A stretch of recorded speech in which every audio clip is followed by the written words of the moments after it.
Settle down and let me tell you a tale. A tale of hardships and battles long fought. A tale of frustrating level design and artificial difficulty. A tale of a special case of abhorrence, or should I say, a cold case. An incredibly fitting title for the campaign. The ninth circle of hell, in Inferno at least, is meant to be frozen over, housing sinners in a deep lake of ice. Playing through this campaign, accordingly, will make you feel like you're going through all 9 circles of hell. Speaking of going through hell, I feel like now would be a good time to introduce our survivors. Bill Chomsky, ancestor of Noam Chomsky, with a background in the military. Noble in death as in life, he sacrificed himself for the survival of his friends. Gus Spring, once a well-established narcotics distributor who managed to escape a targeted bombing with his life, died anticlimactically to a random smoker while the sacrifice cutscene was playing. In death, they must now prove their worth. 9 circles await them in the underworld, all with their own challenges for these lost souls to face. If they manage to overcome them all, they will be given a chance for some peace. They need not worry about losing their way. They won't be going down alone. 2 others have been assigned to join them. The Virgils to our Dantes, so to speak. Chell, master of portals. Now free from Aperture Science, her tenacity makes her a formidable enemy for the Hordes. Gordon Freeman, but from Half-Life 1, split from his Half-Life 2 counterpart, he patiently guides the newly deceased.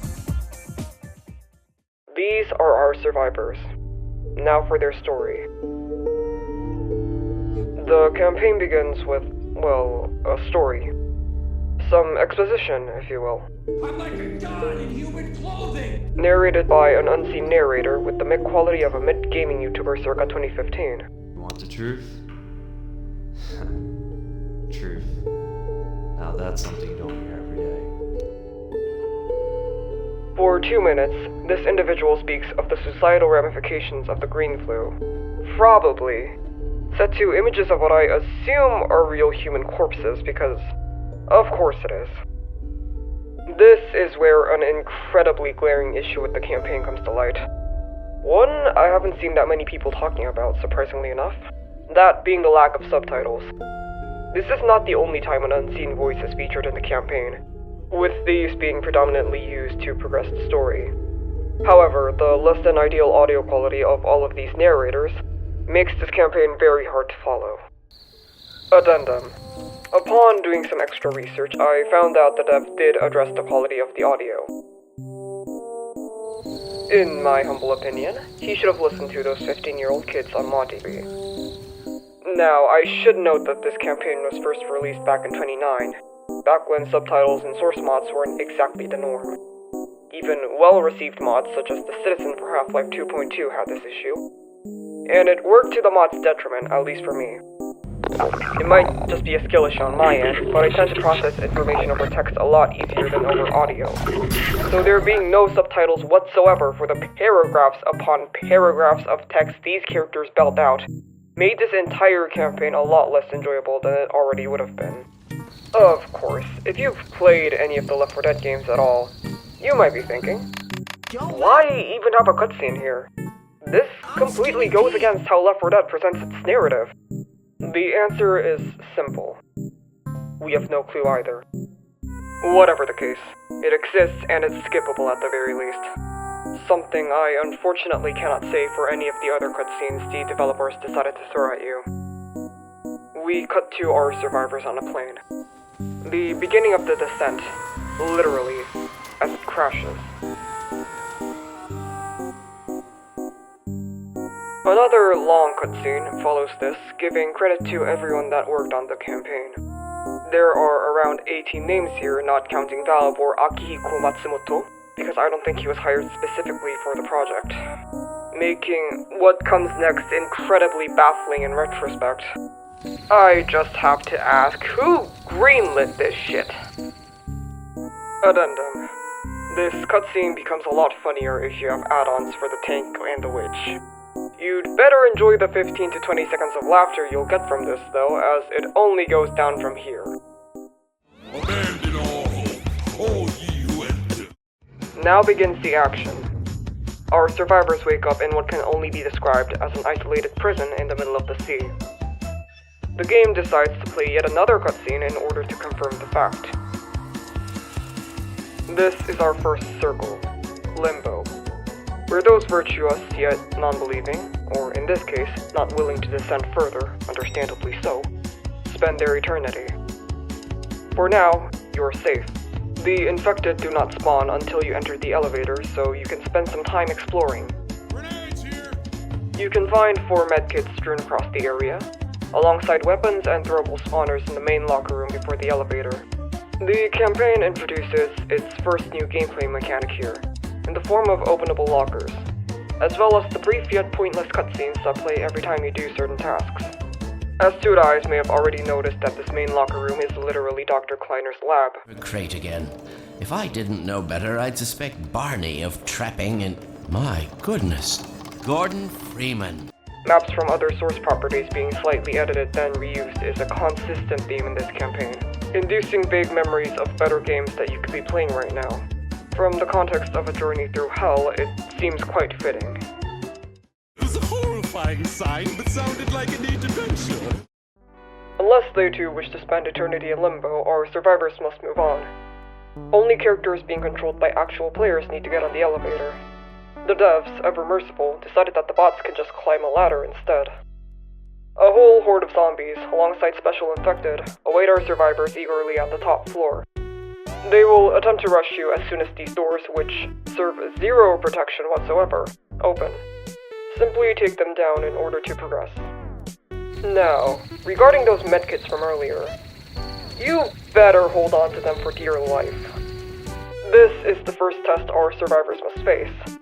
As lust is a sin of indulgence, they need to prove that they are above it, by not indulging in their desire to heal when they are low on health. Almost no other medkits spawn in this 30-minute chapter.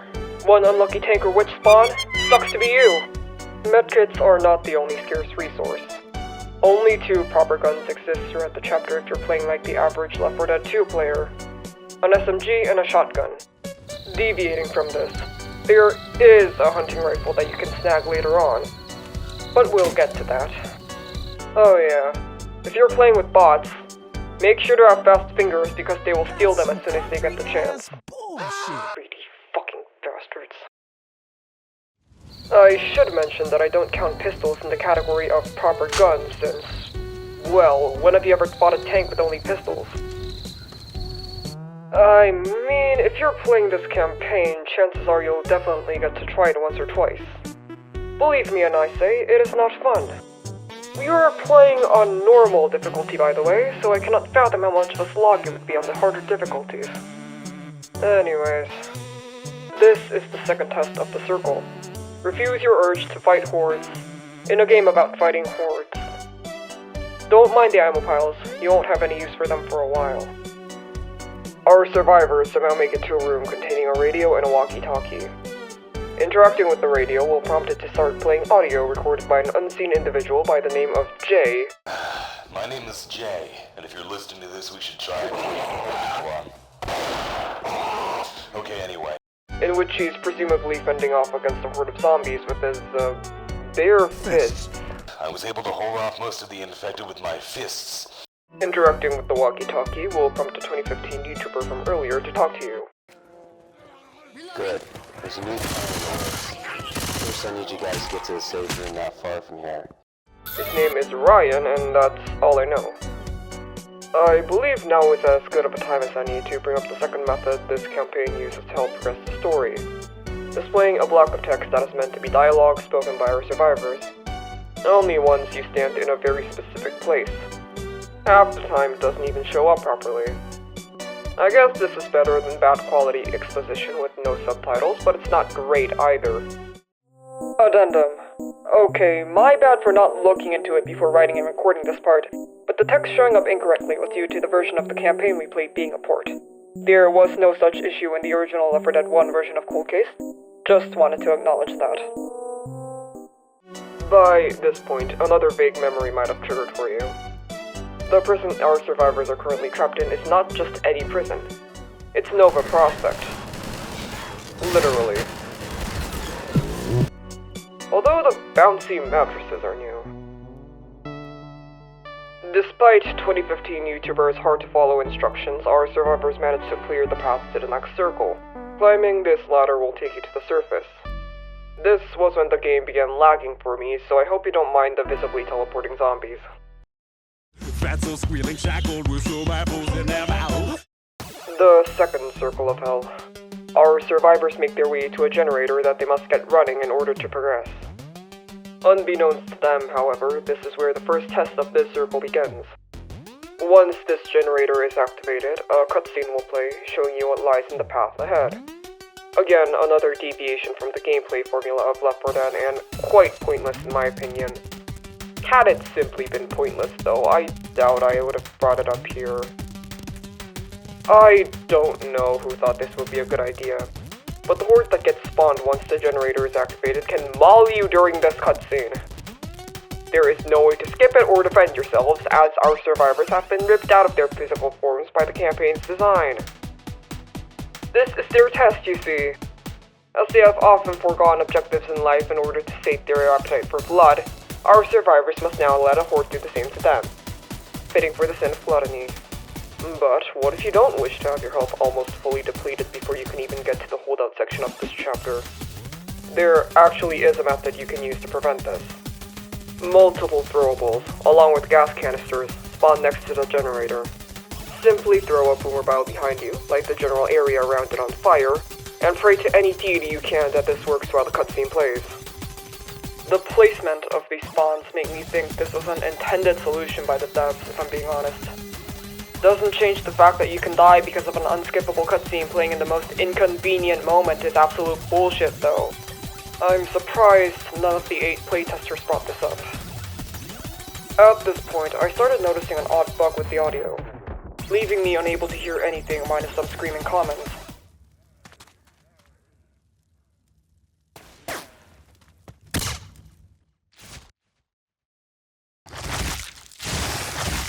Whether this was just due to the campaign or just a general glitch from the base game itself, I'm not sure, but it was debilitating to say the least. Addendum. Turns out this was just an issue with the game performance.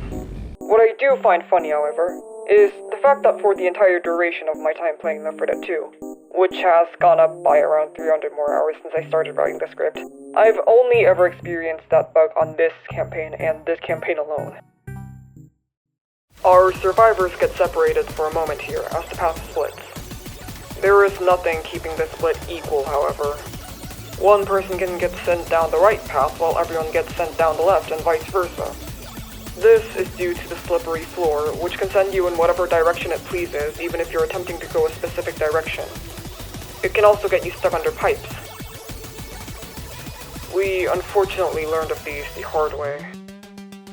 Another interesting thing we found out about this section is that special infected can spawn in the ramp itself.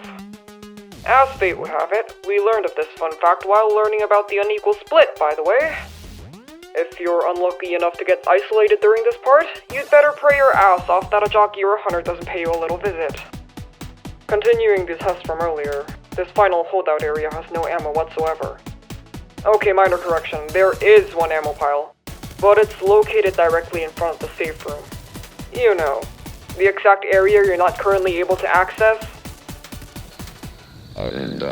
There actually is another ammunition area that you can find, but only if you went off the rails early on.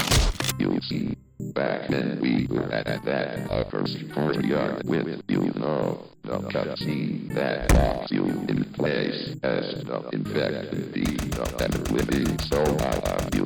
There is a hidden corridor if you decide to go right as opposed to left and falling off the platform. This corridor presents a course with a key on it. And what does it do exactly? Unlock a secret room near the finale holdout section that holds a hunting rifle and some additional grenades. The problem with this is how non-linear it is compared to the way the official campaign's recent exploration report. Usually these little collectibles would be located just near the direction you have to take to progress with the campaign, so taking a little detour would put you at almost no risk if you felt like exploring. Here though, you have to risk your life as this location is so far from the main point that there's a possibility a horde may spawn while the survivors move, and remember, resources are scarce here. Anyways, you will need to conserve as much of your ammunition as possible against the ever-spawning horde, until you can access the safe room. The requisite for this I do not know though. The text that probably had the necessary exposition for this didn't show up properly for me. Despite putting up an arduous fight, Ardantes, Bill and Gus fell under the might of the horde. This was when all hope seemed lost. Until Chell began channeling her inner dangerous mute lunatic. She began playing like a god, throwing a grenade to distract the horde while she and Gordon hobbled their way to safety. So ends the first chapter, and the first 2 circles. This entire chapter alone took us 2 hours, at which point I realized that just the day before, I had watched some guy play this campaign on expert mode with only bots. This, suffice to say, filled me with an amount of dread that I hadn't felt in years. Here we buy and sell a million kinds of hell. After crashing and having to rejoin due to an attempt at fixing the audio bug from earlier, our survivors find themselves in a warehouse. Apparently there had been another long cutscene preceding this, but I wasn't around to watch it, so I cannot comment much. Slide here to contextualize it. It was a rather jarring cutscene akin to the authored one we've seen in the previous chapter, showcasing the path we have to take along the way. The problem itself doesn't lie on that this time, though. It lies in the fact that every time you restart this chapter, this exact same cutscene will always play out. My condolences to everyone who has to pull through this in either expert or realism. As the first 2 circles are now passed, our survivors are finally allowed access to some decent weaponry. This doesn't mean the end for their tribulations, though. The next circle is that of greed. The greed for life they possessed in, well, life, will now be tested with a holdout mission. Our survivors must battle a horde before they are able to progress. The reason for this? In order to distract zombies, from what I could gather. They must now throw out their lives for the sake of other survivors that exist. Whatever. Trials of fate need not be explained. This holdout section isn't really all that bad. The game spawns mounted miniguns alongside fuel canisters, giving our survivors an edge. Small groups of zombies also had a tendency to randomly combust during this section for some unknown reason. Our theory was that 2015 YouTuber was helping us somehow, if this is even helping.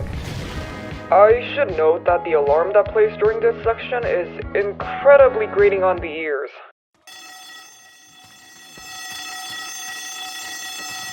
I had my volume at around 15% while I was playing this, and it still rang heavy.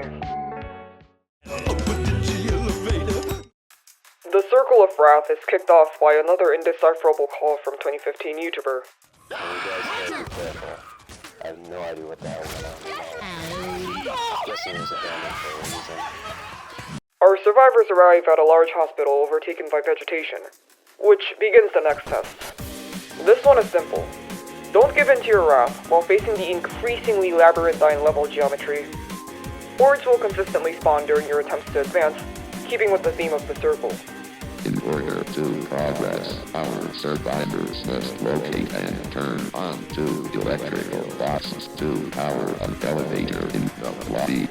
This would have been an interesting concept for an area if it wasn't just No Mercy Hospital, literally, except now it has a bunch of land mesh in the way, making it an absolute pain to navigate alongside hallways and rooms that look almost the same.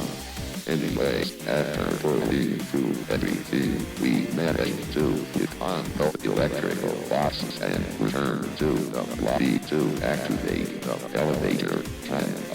This is where we were met with a second trial, one that I assume doesn't normally happen. I guess whoever's in charge of hell thought our survivors were doing too well, so they decided to throw in an extra wrench in their plans. Yeah, got stuck in the elevator's geometry, which didn't let it move up in any way. Luckily, my friend had just reconnected, and after we returned to the menu to turn off a head-on keypad with the game having given control of us after coming back, which ended up making them teleport after a while. We actually have to play more of this campaign now. Another facility greets the survivors after their escape from the last one. I assume this is where those upgrade stations mentioned in the ModDB page for the campaign make their first appearance. Would have been nice if this expository text didn't glitch out. While there weren't any plants blocking our sightlines this time, the perplexing nature of the level design didn't get any better. Hordes were able to spawn from rooms that appeared to be blocked off from any entrance that a horde could logically utilize in order to get to our survivors. Upon reviewing the footage, I don't even think entering this facility was required for progression. Addendum. Yeah, no, you do have to enter this facility, but for all the wrong reasons. We didn't even realize it at the time. This campaign has a really nasty habit of setting up invisible walls in front of paths that our survivors need to take, in order to keep them from skipping pointless tasks, trials, such as that holdout mission from earlier. Guess the devs really didn't like speedrunners, or something like that. There isn't much exciting to say about the rest of this chapter. We received a call from Ryan, but the audio itself was live, and the author of his near unintelligible. Thanks. Okay, I'm on to the content. There's a chapter that take everyone to the military base on the other side of the island. So we continued on forward from point A to point B. Oh yeah, remember Jake? The guy from the radio recording in the first chapter who was never mentioned again. Well, you can find a horse holding a walkie-talkie near the entrance of the aforementioned warehouse.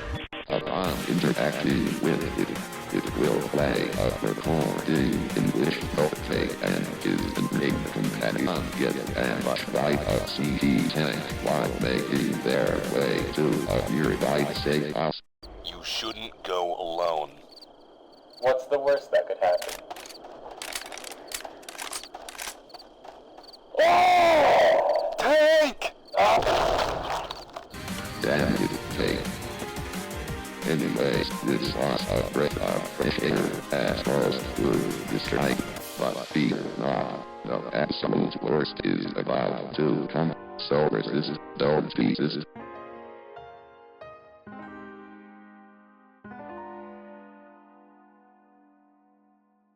But you know the devil, he loves a good chase. This entire chapter spans the circle of hearsay, the sin of denying his wisdom. Who is he, might you ask? The core gameplay mechanics of the Left 4 Dead games, of course.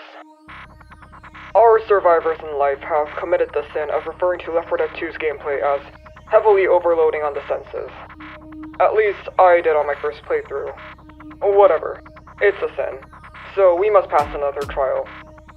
That being, beat an entire chapter that completely throws the core gameplay mechanics of Left 4 Dead on its head. The test begins with a canal. Upon entering the water, our survivors are prompted to open a gate. Once they do this, however,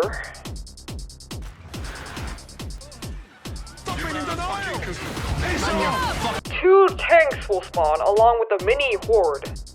If you've played through the Swamp Fever campaign in Left 4 Dead 2 at least once, you might recall that going in the water slows you down quite a bit. You might also recall that the tanks are generally slower than the survivors, meaning that this section completely removes any edge you could have had against them. Addendum. From what I've heard, this issue with the water slowing you down wasn't a thing in Left 4 Dead 1. I guess that justifies this part of the campaign. Somewhat.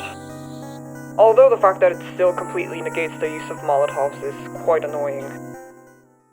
I've heard some absolute horror stories about beating this section on Expert.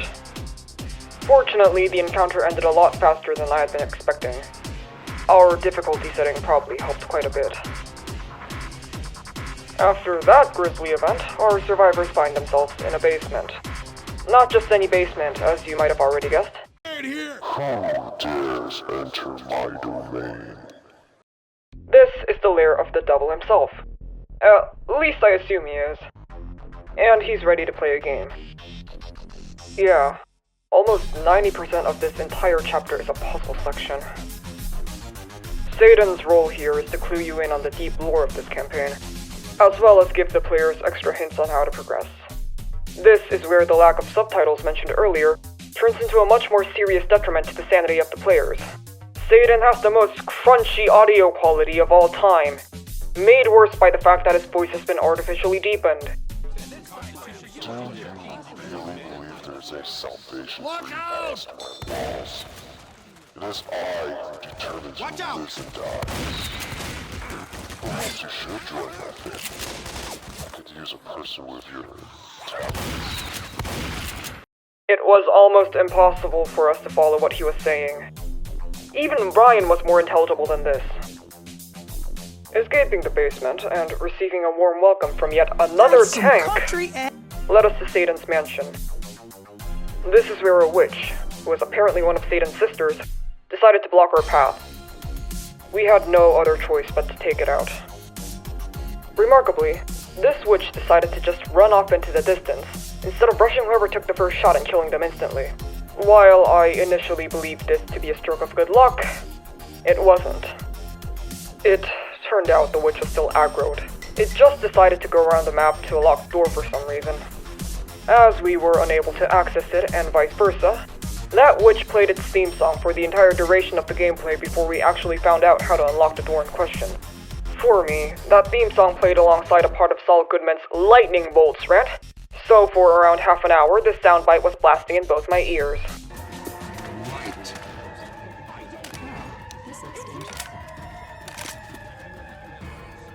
As this was happening, our survivors were playing through what could only be described as an early 2000s point-and-click adventure game.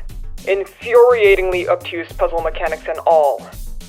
Multiple of the keys required to open certain doors were hidden in random corpses. In a house already full of random corpses. Upon this realization, we ended up finally throwing in the towel. If the devs wanted us to play stupid games, we would retaliate by playing the game stupid. We looked up a walkthrough on YouTube to progress, and I would recommend anyone else that wants to try this campaign do the same. It'll help you retain your sanity. For a little while longer, at least. I swear, this shit is the reason why jockeys exist in Left 4 Dead 2. At one point, Dr. Breen made a cameo in the form of an ancient statue, which was pretty funny for about 5 seconds.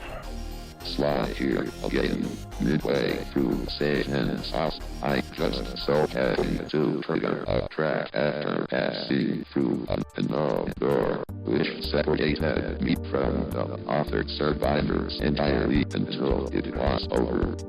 This entire section was probably put together as a result of one of the devs having recently watched a serious sub-movie amidst the development period of the campaign. Anyways, it had teleported me to a room with 2 sexy witches, a locked door, and a hallway that led me to another locked door with a horse by its side, being a collectible with that same hallway triggering an event that made a picture of presumably real dead people flashing on my screen, followed by a picture of Megas. Okay, what you have to do here is as follows. Interact with the force to obtain a lever. Return to the authored locked door to break it open. Collect the ball inside, then slowly approach one of the wishes to get the ball to. Doing all of the following would unlock the hallway door that would luckily free me from the Squid Games. And the witch instantly kill you if you stand correct them for too long, as they aren't active entities themselves, just triggers. After making it through all of that bullshit, then our quest would be overrun. Unlock the gates to get out of Satan's. And the safe room would be right there around the corner. What followed would probably have been much worse if we didn't already have access to infinite Molotov cocktails, courtesy of the puzzle we have just completed. After escaping the house for the time being, we have to go through a spiral staircase, followed by a rather small bridge leading to a small island at the bottom. That island would have about 5 to 6 witches balls and be around the path we have to take. What the fuck? I swear, this whole chapter must have been a big fool prank, and a very cruel one at that. This was an icon I honestly started to sweat, as if I didn't manage to successfully avoid the witches after throwing the Molotov. They would subsequently have on the authored survivors after striking me down, resulting in us having to start the entire chapter over if the worst had come. Luckily, after being a god and praying, I managed to avoid them easily right back and away as fast as I could, resulting in all but one burning down and giving us access to the mist area. You know how in regular Left 4 Dead campaigns, backtracking is almost never something you have to do? And when you do need to backtrack, it's explained through in-game cues? Unfortunately, this is the circle of hearsay, so none of that exists here. We legitimately thought once we cut through this island, we would be blessed with a warm welcome from the familiar gates of a safe room. Nope! Grab the item hidden in some guy's dead body, backtrack to the house, and do some more puzzles! Ah, hell no, Jigsaw, you must be tweaking! Eventually, our survivors managed to unlock that locked door from earlier, finally escaping the hell that was Aiden's house. I think he said something about someone among us not being trustworthy at the very end. Perhaps you should not trust people who have not proved events. I don't know, probably not important. So yeah, we're out. This has to be it. The safe room must be just ahead, right? Of course not. Just because the puzzles are finally over doesn't mean the circle is. There are more hordes to fight after this, in case you're finally getting used to the new gameplay elements. I nearly crashed out at this point. Charlie saw it sank, he was breathless. Real quick, I forgot to record the gameplay for this entire chapter. As we refuse to play this campaign again in order to get more footage, we'll try to recreate what happened to the best of our abilities instead. After the nightmare that was Chapter 3, our survivors find themselves in the circle of violence. Quite appropriate for these lost souls, I think. As they have all resorted to violence in one way or another in life, not even counting the amount of zombies they killed during the apocalypse, they will now be tested with a 10-minute holdout mission. This 10-minute holdout mission happens in real time, by the way, meaning that if you get killed during any part of it, you will need to restart the timer all over again. Same thing if you game over at any point during the chapter itself, so have fun. To make matters worse, the devs decided to bring back the unskippable cutscene play while a horde mauls you element from the leader in the form of it being triggered every time a tank spawns. Our survivors somehow managed to get through this entire holdout in one run. Accordingly, their salvation arrives in the form of a helicopter that crashes. Apparently, there was a hunter that jumped on it, killing the pilot instantly. Don't ask us how it got through the helicopter doors. Thus begins another test. Our survivors must locate a train that will take them to the final island while traversing through what seems to be like buildings that look very similar to the start of No Mercy.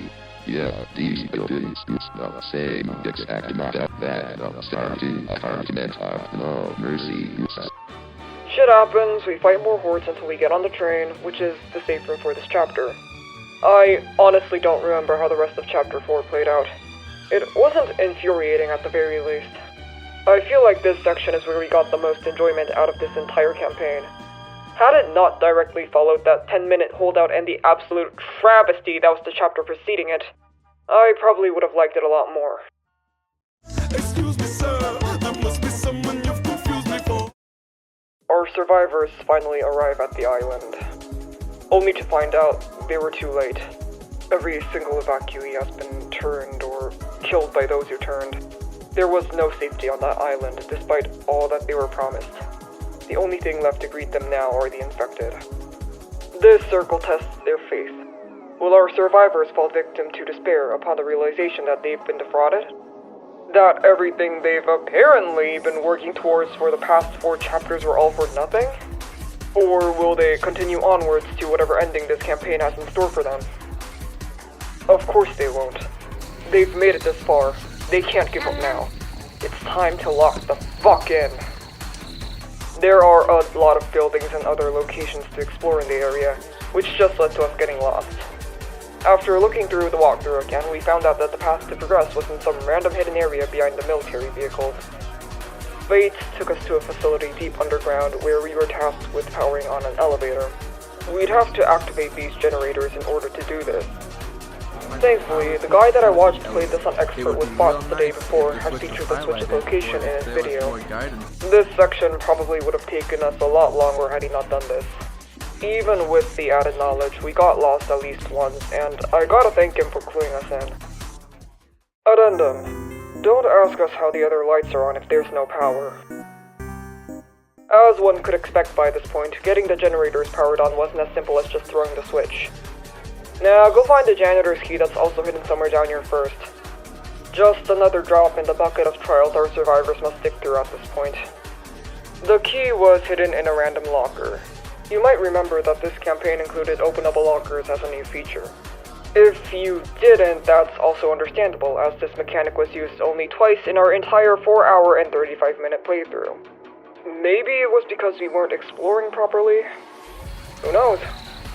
Our survivors managed to activate the elevator, descending further down. You can run from your demons until you are exhausted. One day you will have to stop and find out what they want. This is it. The final circle. The last gate before salvation. Our survivors make it to the virus's birthplace. The infected here, according to 2015 YouTuber, mutate faster than any of the infected on the mainland. What we need to do is simple. Blow this entire place to hell with ourselves inside. Did we agree to any of this? Of course not. But I guess we now need to sacrifice ourselves for the good of humanity. In life, the survivors lacked camaraderie. While they played together as a team, as soon as a bot-controlled team member was incapacitated, they would leave them without a second glance. Here, none of that will be left to slide. No more treachery against their fellow man. When they go down together. This final holdout area was actually pretty good. It had a King of the Hill type layout, giving us enough space to effectively utilize throwables and gas canisters. There were moments in between each horde for us to recuperate as well. A huge improvement from that deranged holdout mission from Chapter 1. After 4 minutes, the core overloads.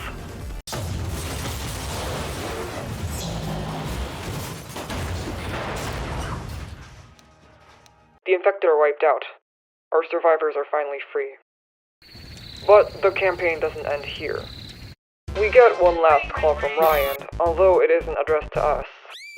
It is revealed that he had been working with the president this entire time, and had set us up in order to find a cure. It's me. Yes. Everything's under control. They never suspected a thing.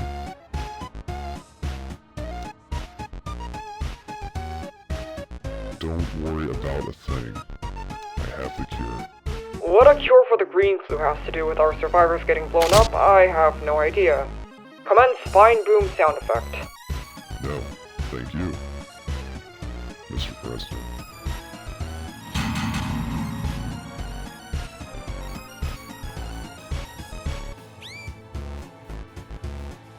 This truly was the hunt down the free men of Left 4 Dead custom campaigns. This game, theoretically, fucked up our faces. Our survivors might have achieved nirvana, but we haven't. There's still a lot more we wish to say regarding the pit we dug ourselves out of for the past 4 hours and 35 minutes. More specifically, regarding the context behind its creation. Okay, so this entire section was originally unplanned. While doing some research for stuff that we missed on our playthrough, however, I found out that this campaign has its own website, complete with an FAQ section, multiple articles from the developer detailing development progress, and its own forum page. I might do a video specifically about this website because I find it pretty interesting, but for this section, I'm only going to be talking about it in relation to the things we criticized about the campaign, both for brevity's sake and to avoid too much tonal whiplash. A link to the site will be included in the description, for anyone interested to check out. Alright, first off, remember all those names in the credits? Well, if you take a good look at them, most of these folks are credited as playtesters. There's only 3 names credited for mapping, again, not counting Valve, and once you go to the official website, there's only 1 guy posting stuff here. This individual is Mr. Francois, the main developer behind Cold Case. A huge emphasis on main here. Here's a quote from one of his development articles. Before working on Cold Case, Mr. Francois was a fairly established gold source mapper for Sven Co-op, with mostly Resident Evil themed maps under his belt. Cold Case, incidentally, was the first map he had ever created with the Source engine, originating from past ideas that were unable to be executed due to constraints brought on by real life. These ideas were already pretty outside of the regular gameplay elements of Sven Co-op, which, according to the same development article mentioned earlier, would have revolutionized how Sven Co-op was played. This was a bit of a theme for Mr. Francois' mapping philosophy. Even with the maps he had released, they had apparently been pretty different from how Sven Co-op was expected to be played. Quick disclaimer, I haven't actually played Sven Co-op or Resident Evil, but I have played the original Half-Life. Based on how I remember it going, I assume his maps are a lot more run and think than shoot and live, which is an assumption that this development article somewhat confirms. Anyways, this philosophy of wanting to create something innovative clearly bleeds into what Cold Case ended up being. Openable lockers, upgrade stations, non-linear gameplay, all the puzzle sections that we complained about, all that came from a singular dev with many, many ideas. Mr. Francois even acknowledges the scope in one of his development articles, mentioning that the campaign is much larger than any of the official campaigns released by Valve. This isn't even counting the maps he was to create for the other game modes, by the way. Addendum. Who the hell is Agent Orange? Yeah, you heard me right. There are apparently more maps for Versus and Survival mode planned to be released alongside the campaign. Emphasis on planned because the survival maps ended up getting cut. This article does mention that he wanted to save them for future updates, although that never did end up happening. The survival maps weren't the only thing that got cut in the final release. According to that article from earlier, these included an extra campaign for Versus mode, another new gameplay element in the form of item boxes, better quality audio for 2015 YouTuber, and a secret 6 map? Okay, damn, this guy plans out projects like I do. Taking all this into consideration, I do feel like some of the things we criticized earlier on was due to the dev's ambitions heavily outweighing what he could realistically achieve. It's a pitfall I think every creator has had to deal with at some point. If this type of ambition was a crime, I'd be getting the death penalty 10 times over. But, does any of this negate the ire instilled in me during our playthrough? No! I know I constantly brought up my refusal to replay the campaign earlier on, but I did actually go back to replay Cold Case after finding that website, and unfortunately I still don't like how the campaign plays. Not because of the twists in gameplay. Hell, one of my favorite series of custom campaigns is the Globtastic maps. But because these twists were, in my opinion at least, implemented poorly in a series of maps that were already confusing to navigate due to their sheer size. Also because of those real dead people being used as a cheap jump scare. Turns out those are images of Holocaust victims, so, yeah.